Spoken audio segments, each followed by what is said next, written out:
His Majesty King Salman Abdul Aziz and Your Royal Highness Prince Mohammed bin Salman Al Saud for convening this important meeting today.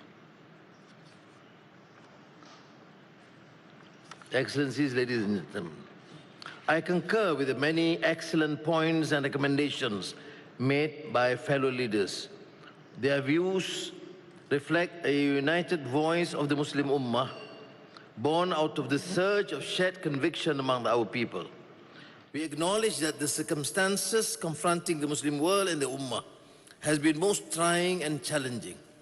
Yet, it is indeed highly commendable that painstaking efforts have been made and continue to be made, including summits such as this, so as to find ways and means to put an end to violence, destruction, and misery brought on the Palestinian people and to relieve their long and untold suffering.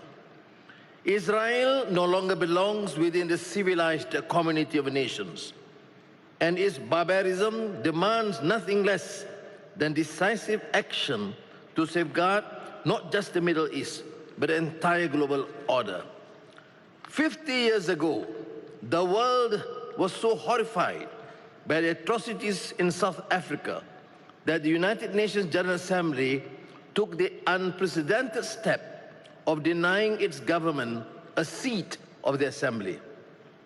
Israel, however, has gone beyond the pale, beyond reason, beyond humanity itself in its vile and blatant perpetration of genocide of the people of Palestine.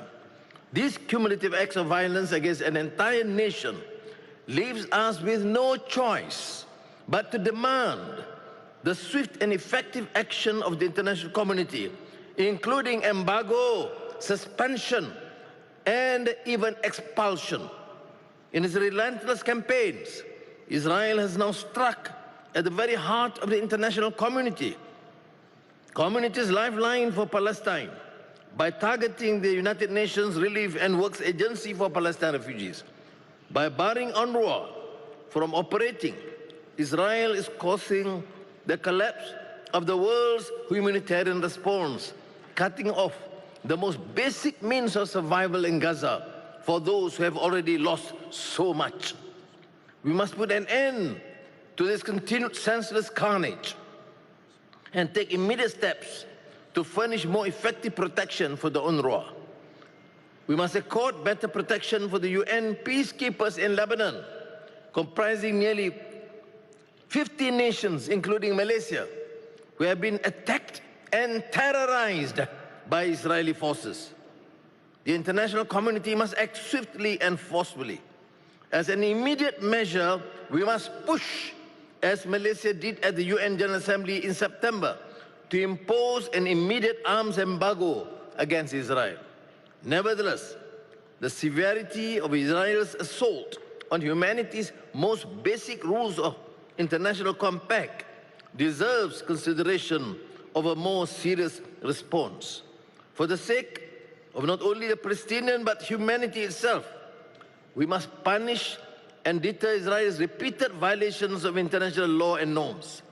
We should therefore build a consensus towards suspending or even expelling Israel from the United Nations itself.